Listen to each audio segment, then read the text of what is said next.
Kailangan ko inyong presensya dito. Isipin nyo, kami galing pa sa Mindanao, sa probinsya ng Sarangani, sa munisipyo ng Ilan.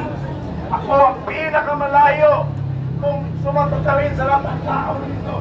Harap ko na ang Indonesia, pero hindi yung rason na hindi ako makasama nyo in every rally ever since last year. Hindi rason na ang ticket sa aeroplano ay mahal. Mahal pa ang ticket papuntang Jinsan kaysa papuntang Hong Kong. Kaya sa mga nakikinig na nakilama ko dito sa YouTube, Facebook, Kita ko tayo doon? Oo. Vlog, anong vlog yan? Kuya Jun TV. Passport ko sa vlog? Ha? Yes. Ayan. Ulan din pala dito ah.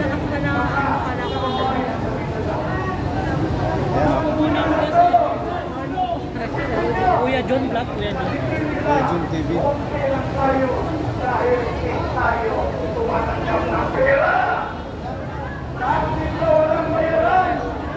Kahit ulan nandito,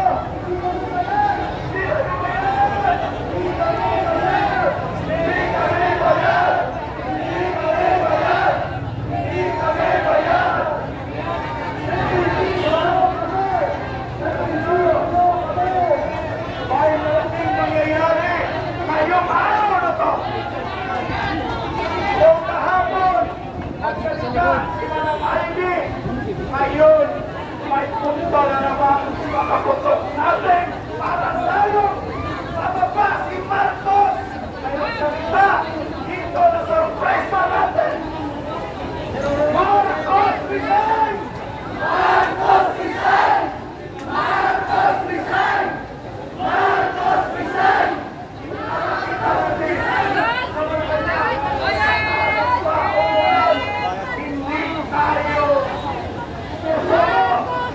Tayo ang pagwawagi sa tapat.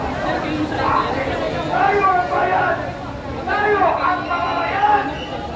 Kaya tuloy ang laban sa mamamayan Pilipino.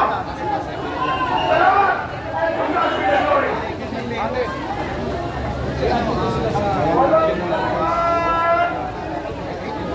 Ating tinubad sa sarado ang komisyon. Para may iyan kami at may pasilukan. Sa akin lobat na. Asa ko ang gusto? Ako si Kuya Henry. Guys, sana po yung tao.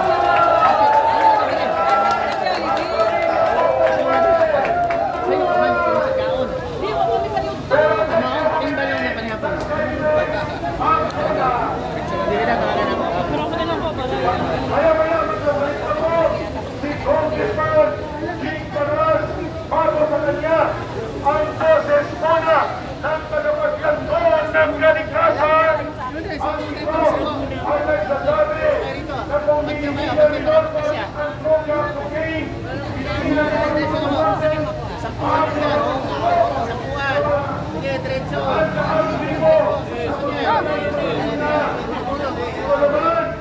ay ipakita niya kung bakit Hindi kami bayan. kapag nalulod sa baha at pagkawasan ng ating kalikasan.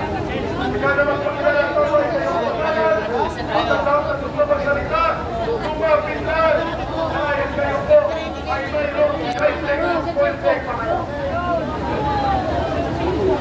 Laban.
para masolusyonan ang baha.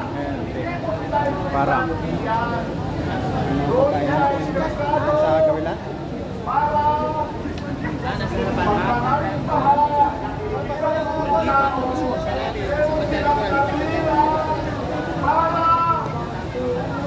Ayan, Mamis George, shout out. Nakataas yung camera ko. Ayan, nasa Kuanap din kami ngayon. Nasa Idsas Shrine. Umalis na po kami doon sa may People Power Monument.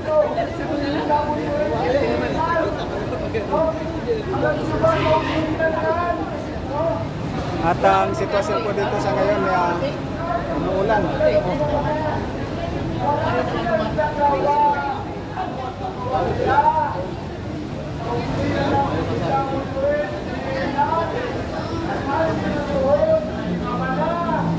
Ayan, siksikan po kami dito sa entrance ng Luzon. Yan po ang trabaho na sabihin natin. Lahat ng kailang Sabi mo, Chairman po, yan yung 5 bus.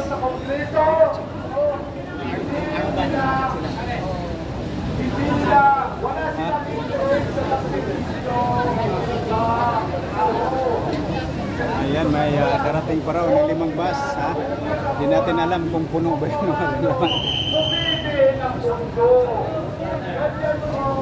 Driver pa lang. Ayan, shout out sa lahat. Linda Bordo. Wala na bro. Oo nga, Mamis Jad, sabi may preskon, pero pagpunta namin doon, wala namang preskon. Kaya medyo pagod lang. Ayan, pagdating po namin doon, bali, nagligpit na po ng mga gamit. Kaya wala pong preskon na nagaganap.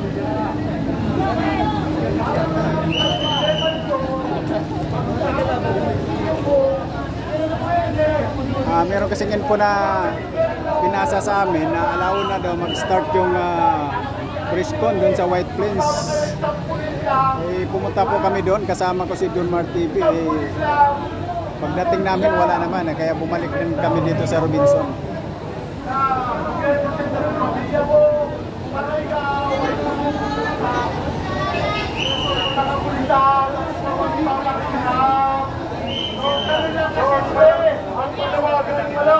Sumuko ka na, Marcos! Sumuko ka na!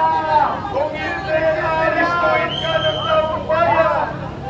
Kung hindi mo gagawin ito, makakaligtas ka sa kaso. Alam mo ba yung mga kaso sa Merino? Tapos ganitong tawag. Sumuko ka na! Isang ambulansya lang! Isang pulis lang! Napapaligiran ka na ng taong bayan! Yan! Samahan ka sa pulis! Sabay tayo! Bongbong! Sumuko ka na! Oo! Pagka pinalipas mo itong pagkakataon na ito, Pitayin natin yan. ay, naku po! Mahirap na po! Ayan si Atty. Pagkakalahin mo ito! Dahil, pag nag-qualify ka sa diagnosis ng mga doktor, ayun naman talaga ay kaya walang kasakamang pakikiisip. Yung krimen sa looban ng 3 taon ay hindi mo pag-uusahan. Malilibre ka sa kulong.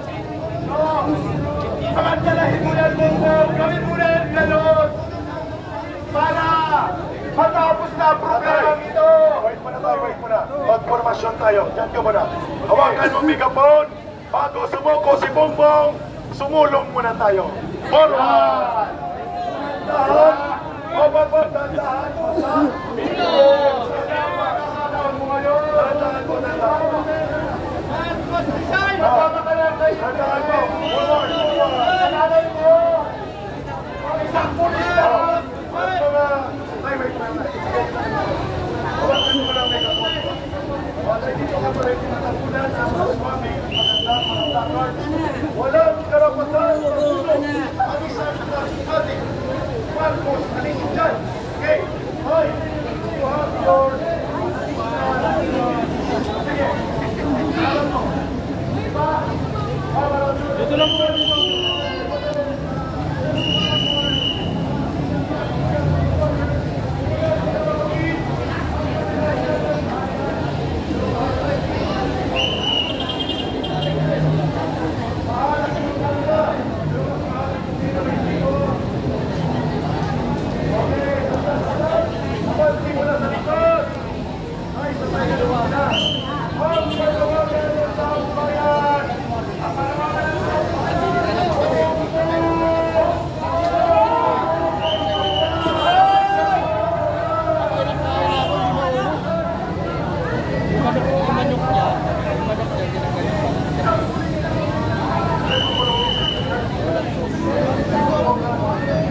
Sige. Kung kami niyo yung adik, tapos malaki niya.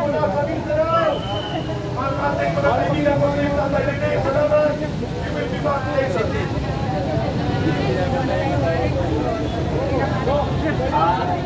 Sana nyo. Ang pagsaburo na nalunahan sa labas. Ang pagsaburo ito ng studio. Dito na kami. Sorry. Mga pagsaburo ay nananawagan. Pasaburuhan ang ating sinunod. Ang mahal niya ang kanilang pamilya. Ang sarili niya. Ang sabi, si user. Sino ang user ngayon? Ugong ako. Yan ang panahon natin. Ngayon, ugong panahon natin ang makaya. Sa atin mo, uwi na kayo ng bakal. Uwi na kayo.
Labas ng bank, nandun siya para manawagan na umuwi na kayo kung gusto ko. Maraming salamat. Maraming salamat sa ating kapatid mula sa Pansagoro People of Mindanao. Bago po magsalita si Congressman Jing Paras, sabayan niyo po kami sa panawagan ng taong bayan ngayon. Marcos resign! Aristuhin! Sabay-sabay! Sabay-sabay!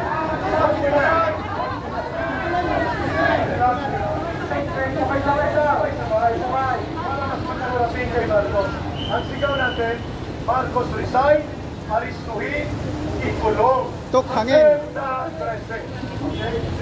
Marcos resign, aristuhin, ikulong sa Selda 13. Marcos resign, aristuhin, ikulong sa Selda 13. Marcos resign, aristuhin, ikulong sa Selda 13. Marcos resign, aristuhin, ikulong sa Selda 13. Bigyan natin ng forces mula sa dating naglingkod sa gobyerno na matagal. Walang iba, kundi si Brother Congressman Jing Paras.